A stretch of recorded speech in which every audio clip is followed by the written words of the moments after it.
Hey guys, it's Danny. Today we're going a little bit vlog mode and we're gonna do a little bit of a different video because today I want to show you all of my failed bloomings that will never see the light of day because I just didn't film them. But I do want to talk about these orchids and I do want to show you them. I'm not sure what we're gonna have on our orchid favorites this month, maybe nothing, but I also want to tell you why I've been so busy. So some of you might know I do actually have a second channel where I play around with my first ever passion that was before orchids. This right here, aquarium making and everything that aquarium making implies, from plants to fish and all of those things. This has been a passion of mine ever since I was a little child. My first aquarium was built by my dad when I was 7, and you know, it wasn't the greatest. We didn't really have resources, but it stuck with me. So as I grew and became a teenager, I started to work again on aquariums, and at some point I did have a big passion for it. I had a successful career as an admin on a forum. Anyway, it was nice, but then I grew up and I had to move from home, and what do you know, when you rent, things are not easy and you don't have time or money for anything. So I gave up all of my tanks and recently restarted my passion in the past few years, and I have a second channel dedicated to all of this. If you don't know it, check it down below or search for it on YouTube. It's called Danny MOG. So being that it is not nearly as big of a channel as my orchid channel is, it's second place. But what's worse is that during the summer, I really didn't feel up to par with my physical strength to take care of all of these tanks. So I didn't post anything on that channel. And when you don't post stuff on YouTube, that channel kind of dies. So I wanted to go back to that channel and do all of these projects. So in the past couple of months or so, I dedicated most of my time not to orchids, but to these guys, and just setting everything up and just having a functional channel which has at least weekly video uploads. And because of that, I really did not pay attention to who and what bloomed in my collection. I kind of did see them, but definitely I did not film them. So we have this type of a thing happening, and not only we have quite a few orchids that bloomed and I didn't get to show them to you. I really didn't get to film them because all of my time was spent making this type of a tank, or this type of a tank, or this tank for my beautiful Betta Dream and the Zebra Pleco, or saving discus fish in these quarantines which are empty now. I just posted that video. Yeah, I managed to save discus fish from dying. I think that's an achievement. Or the Sulawesi shrimps, which are some very important shrimps that I do wanna keep for conservation reasons. Or more recently, making a temporary housing enclosure for vampire crabs, such as this and this. Stay tuned on my second channel. I will tell you all about the vampire crabs. Can I show you one now? Because they're so funny. They're hidden. There is one. There he is. He's hiding. They're nocturnal, actually. So yeah, bottom line, I really wanted to focus on all of these projects that, trust me when I tell you, take up such a big amount of physical work, which I don't mind. I enjoy physical work. Anything that gets me tired and out of my own mind and gets me to sleep nicely, that's good with me. I'm good with physical work. But yeah, the outcome of that is that the orchids were second place for the first time in 10 years. So I missed out on quite a lot of blooms that I kind of just want to show you today. Yeah, long introduction, but yeah, this is a vlog type of a video. Right, so let's start with this one. You might have noticed this one in a different video because I did film it as it was opening, as it was purple. Well, that was filmed quite a while ago and it's not purple anymore. It is yellow. This is a color changer, and this is the Cattleya Gyrac Finch. When this orchid opens, it's a beautiful purpley color, and as it ages, as the flower ages, they turn to this wonderful yellowish color. It's a sort of a golden yellow color. I really enjoyed this plant. Bonus, it is Brassavola hybrid, so it smells really wonderfully during nighttime, and it's also very easy to grow. By the way, I kind of concentrated all of my Brassavola hybrids or Brassavolas here. I do enjoy having them all together in one place. The problem is some of them do create pretty long flower spikes and they don't fit, or pretty long leaves, so I kind of have to put them in other places. But generally speaking, I do enjoy having orchids grouped together in certain sections of my greenhouse or growing area as much as possible. It's not always possible, but I do enjoy to do that. Right, in the back there, you know what? This one is not a complete failure because it just opened, so I will definitely have footage with it.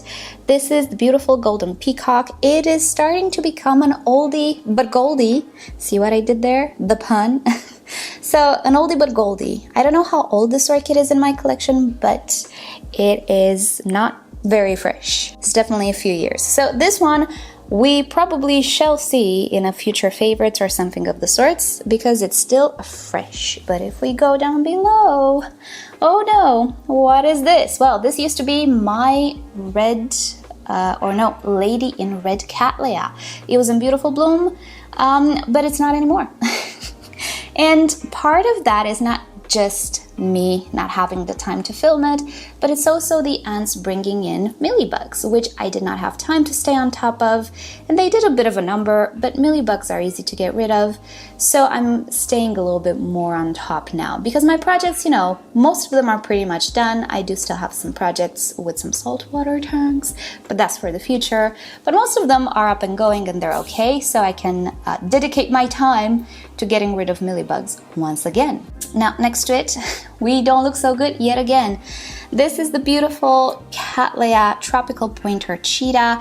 We did actually have this one in bloom just a few months ago, so I don't feel so guilty for not showing this one to you. We had 2 flower spikes now. It looked beautiful, but the flowers are on their way out.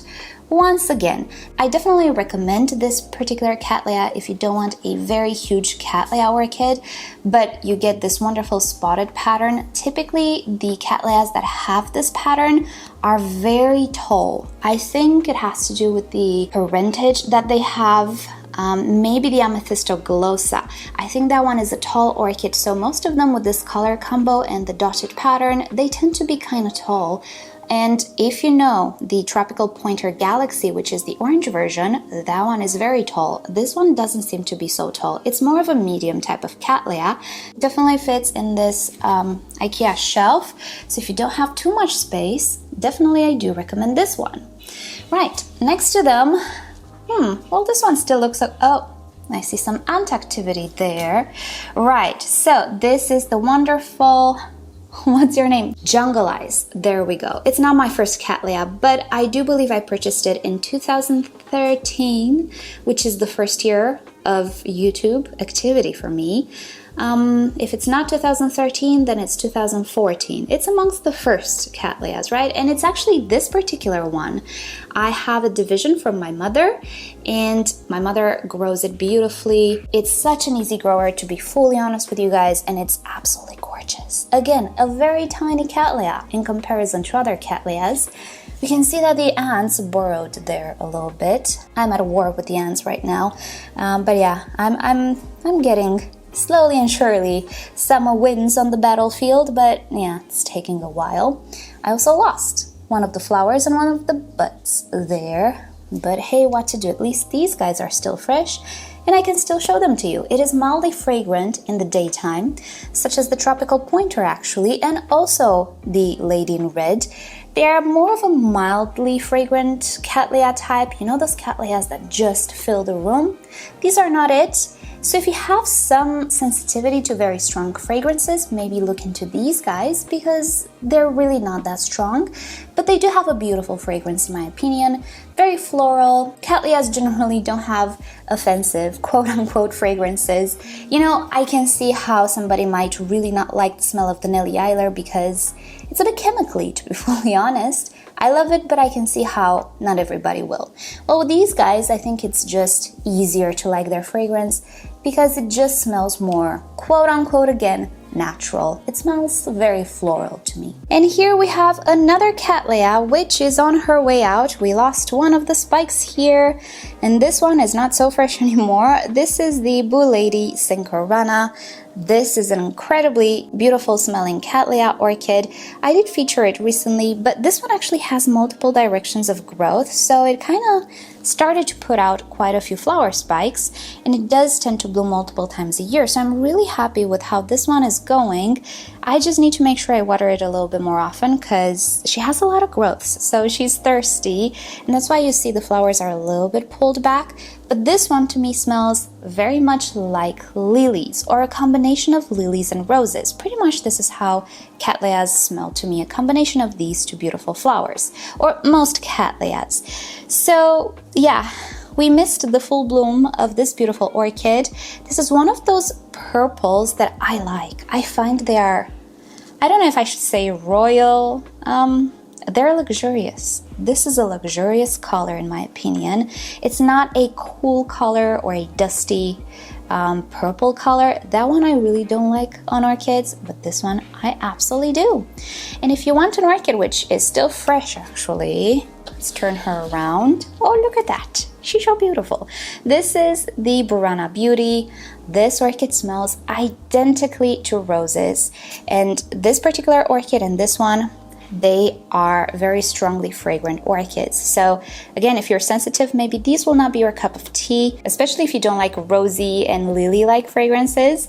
But if you're into these types of fragrances, and you guys know I am, these are the orchids for you. Very easy to grow, especially this one. Blooms multiple times a year, grows pretty fast. Mine was a little bit set back, but she's good now. And definitely she can put out more blooms than this. A beautiful cluster of blooms actually, and it's not a very tall orchid either. So this one is still fresh, thankfully. I don't know for how long, because she's been in bloom for a while. But this one, no. I missed the window of opportunity of filming this one, but it's okay. There will always be next time. Now, this is a true travesty. I had both of these Tetraspis or Speciosa Phalaenopsis. I think they're the same species because they do look the same. So I had them both in bloom. This apparently is the PNS3B cross self. I'm not sure what that's supposed to mean. And initially it put out only red flowers, and I was like, yes, I'm in luck, a true very red, all red Speciosa or Tetraspis. But look at her now. She's just like the one I have above. She will bloom white or red depending on how she feels. There's really no rhyme or reason with these orchids, I find. It's not temperature, it's not fertilizer, it's not light. I don't know what it is, but it's not like I get only white flowers in the winter and then red flowers in the summer. No, it's just how these orchids feel like, which is always a surprise. I love them, but it would be much better if I would film them properly, right? And this is not it. Up there, we had a beautiful bloom from the Fragrant Cattleya. What's your name? Oh my gosh. Amethyst. There we go. Now, we've seen her recently. She did put out quite a bit of growth and they're all blooming, but not at the same time. Anyway, we did see her recently a couple of months ago, so I don't feel all that guilty for this one. But she's been in bloom throughout the summer quite a lot, and I didn't get to film her, and these flowers are gone. But it's okay. Again, I recommend any Brassavola or Brassavola hybrid to anybody because they smell great in the nighttime. They look great. Some of them are bigger, yes, as this one is. Others, not so much.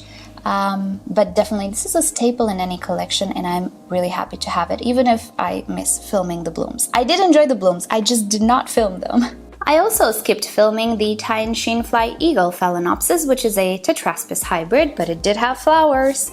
And also the Gigabelle. It had all types of flowers throughout the summer. But the thing is, they don't last so much in bloom, and I can never get like a full flower spike of blooms. So this is what we get.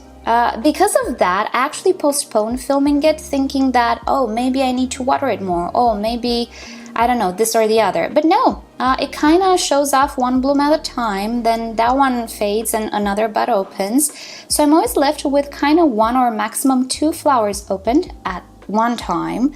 So that's why I didn't film her. But at the same time, I also kind of did not have the time to film her. But there she is. This one smells really, really nice. Not quite as nice as the Bellina, but it's not as strong. So again, I think it's better for those that have sensitivity to fragrances. And it is absolutely lovely, but it doesn't want to have multiple flowers in bloom. P.S. Same story with the Bellina and some other summer bloomers there, but we did see the Bellina quite a lot recently, so I think it would have been boring anyway to show you this one. However, one that I did want to show you, and well, too late now, is the it's not Potinara, I think it's Brasso Catante now. I can't with these name changes.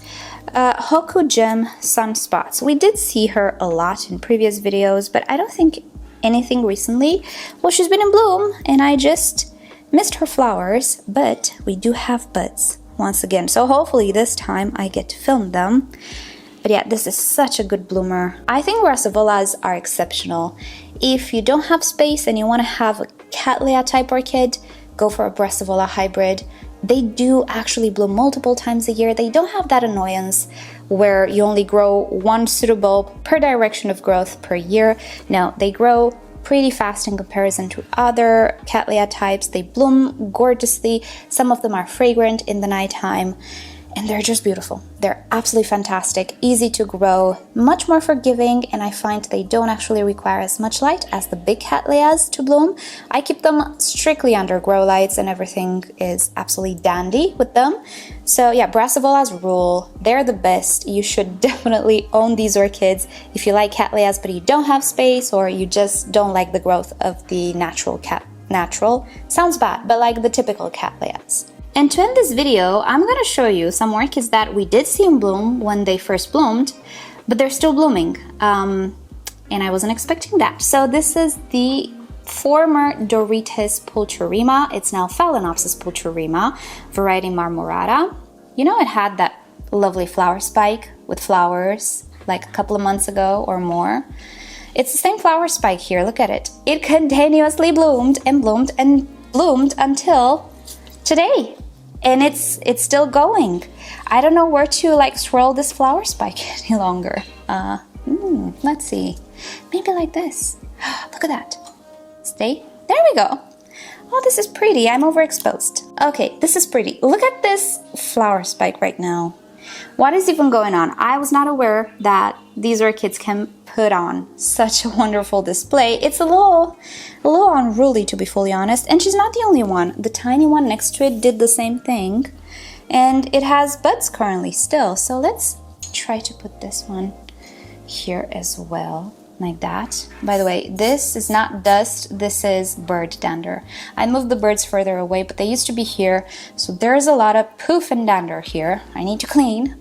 But yeah, there we go. The Doritis are still blooming after an entire summer of blooming. Alrighty guys, so that is about it. If you'd like to see more fish and aquarium content, again, visit my second channel. I do want to post quite regularly there as well because I do enjoy this hobby a lot. But for the orchid bit of today's video, that has been it. Thank you so much for watching. I'm so sorry I'm missing out on all of these blooms, but I really felt the need to concentrate on the second channel and on these guys. I do have this shared passion. I am just as passionate, if not a little more, about the aquariums because they were kind of my first passion, but the orchids are a very big and important part of my life, and I'm not gonna lie, this is the channel that sustains my family of me and my husband. It's, you know, my part in the partnership, so I do have to focus on it a lot, but sometimes I feel the need to take, not breaks, but I feel the need to share my heart a little bit in between these two, because this is more of a passion project right now. It doesn't, you know, the channel is small, and this is a passion project as well, but it has become more than that. It has become my entire life, my job, so I feel the need some time to just step back a little bit and give myself the opportunity to miss it, which is always great. So yeah, I'm really sorry I missed out on these blooms, but hey, I guess it's more important to learn about care and what to do in crisis situations with orchids than necessarily to look at the blooms, although those blooms, they're beautiful, aren't they? So anyway, with that said, thank you guys so much for watching this video. Also, I do really appreciate your comments on my last video. I got 100 comments or something like that, and I was thinking to make a video where I address some of your comments and questions because you gave me a lot of ideas and you asked me a lot of stuff. So I did respond to as many as I could, as many as I had time, but maybe I should make a video responding to more of the comments that I received. So I will do that probably this week, if not next week. So thank you so much for that engagement on that video. And yeah, with that said, regular schedule to continue this week. And I hope you have a great day. I'll see you next time. Bye!